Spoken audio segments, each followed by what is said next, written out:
गजेंद्र सिंह साखला के आवास पर कहा कि जब पेपर लीक होते हैं तो मेहनत करने वाले स्टूडेंट्स और उनके परिवार की मायूसी देखी नहीं जाती है। उन्होंने कहा कि सरकार छोटे मोटे दलालों को पकड़ रही है, इससे काम नहीं चलेगा, बड़ी मछलियों पर एक्शन होना चाहिए। वही गहलोत और पायलट के आपसी विवाद को लेकर पायलट ने कहा कि राजस्थान में हर विधानसभा चुनाव में सरकार बदलने की परिपाटी बदलनी होगी। हमारा उद्देश्य यह है कि हम पार्टी, सरकार और कार्यकर्ताओं को एकजुट रखें। उन्होंने कहा है कि पार्टी एकजुट है और मजबूती के साथ आगे बढ़ रही है।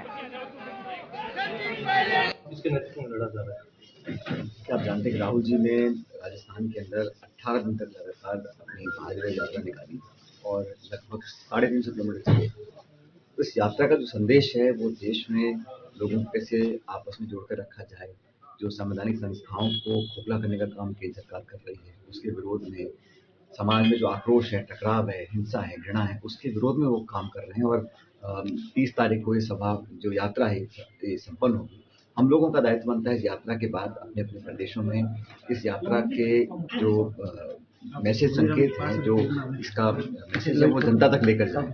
इसलिए हम लोगों ने 26 तारीख से हाथ जोड़ो अभियान चालू किया है और हम लोग राजस्थान में चुनाव, हमारे यहाँ 10 महीने रह गए हैं, तो हम सबका दायित्व बनता है कि हम कार्यकर्ताओं को, जनता को साधें, उनके बीच में जाकर रहें, बात रखें, मुद्दों को रेखांकित करें और दोबारा पुनः मतदाताओं का आशीर्वाद हमें कैसे प्राप्त हो 2023 में, इस दिशा में सब मिलकर काम कर रहे हैं। और पिछले 30 सालों में कभी भी यहाँ दोबारा सरकार रिपीट नहीं हो पाती है, तो हमारा ध्येय है कि यहाँ सरकार दोबारा रिपीट हो और भारी बहुमत के साथ हम लोग 2023 का चुनाव राजस्थान में जीतें।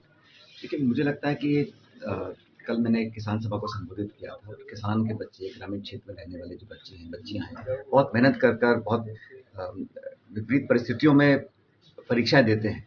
तो जब पेपर लीक हो जाता है या परीक्षा कैंसिल हो जाती है, नौकरी में बाधा पड़ जाती है, सबको दुख होता है। सरकार ने भी कदम उठाए हैं और मैं समझता हूँ सब चीज़ उनके संज्ञान में है, लोगों को अरेस्ट भी किया है। लेकिन मैं मानता हूँ कि अगर कोई और भी कोई बड़ा इसके साजिश के पीछे किसी का हाथ है, तो वहाँ तक बात पहुँचनी चाहिए और लोगों का जो विश्वास है और जो लोगों का भविष्य में अपने प्रति जो लोग चाहते हैं नौकरी तलाशना, उनका भविष्य बेहतर कैसे बनाएं, इस दिशा में हम सब मिलकर काम करते हैं। मुझे लगता है कि राजस्थान की जनता कांग्रेस को चाहती है, लेकिन सरकार को, संगठन को, कार्यकर्ताओं को मिलकर काम करना पड़ेगा 10 महीने तक और कड़ी मेहनत करनी पड़ेगी, तब हम लोग पुनः ये चुनाव जीत सकते हैं।